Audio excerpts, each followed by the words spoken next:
Председателе, благодарам председателе, почитувани колеги пратеници, почитувана македонска јавност. Предлог измените и дополнувањата на Законот за субвенциониран студентски оброк кој што ги поднесе пратеничката група на ВМРО ДПМН содржат износот на субвенцијата од 120 денари да се покачи на 160 денари и истата исплата да важи до крајот на академската година. За да биде појасно за македонската јавност, ќе дадам една ретроспектива на законот.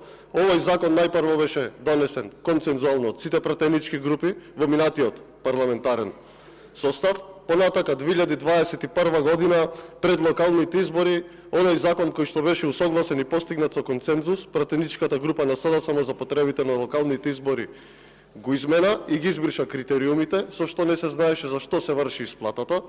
Понатака пред 4-5 месеци повторно имаше еден предлог закон поднесен од владеачкото мнозинство со многу критериуми кој што беше рестриктивен и предвидуваше оние кои што земаат стипендија да не бидат приматели на субвенциониран студентски оброк, оние кои што имаат примања повисоко од минималната нето плата да не можат да имаат субвенциониран студентски оброк, па потоа по реакција на студентите тие барања беа избришани и сумата тогаш предложена од 140 денари повторно беше намалена на 120 денари со образложение дека се нема доволно финансии. Секогаш кога се студентите во прашање за владеачкото мнозинство нема доволно финансии, но би имало доволно финансии доколку се подпишеше навреме евроврзницата и доколку не требаше државата да плаќа 18 милиони евра дополнително камати, доколку не имаше непродуктивни трошоци по институциите и министерствата за луксузи, ки имаше за студентите. Колеги, триумфално пред 4-5 месеци се сликаше премиерот тука со студентите дека бил постигнат договор и дека за 5 месеци ќе има системско решение со картички и слично кој ќе се применува. Поминаа тие 5 месеци, половина март такво системско решение не се изнајде. Тоа што се изгласа пред 5 месеци не се имплементира. Затоа го поднесовме овој закон. Веднаш по поднесувањето на нашиот закон поднесовте и вие сличен закон, но со помала сума.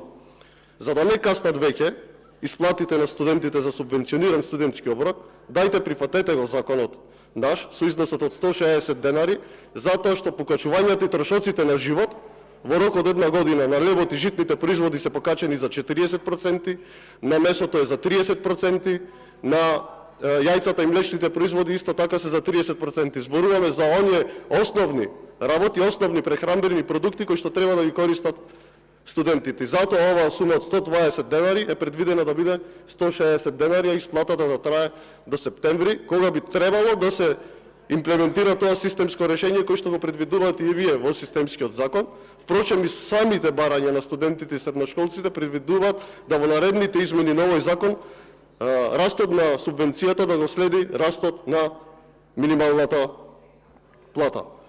Без разлика што не очекувам да го прифатите овој предлог наш закон, ние се што е во интерес на студентите како пратеничка група, секој зголемување ќе го прифатиме и спремни сме уште денес, јутре, дури и вашиот закон да го ставиме на разгледување на Комисијата за финансирање и буџет и заеднички да изнајдеме едно прифатливо решение кое понатака ќе биде функционално и кое ќе нема да се менува на секои 3-4 месеци тука во собранието и да се прави театар на грбот на студентите. Благодарам.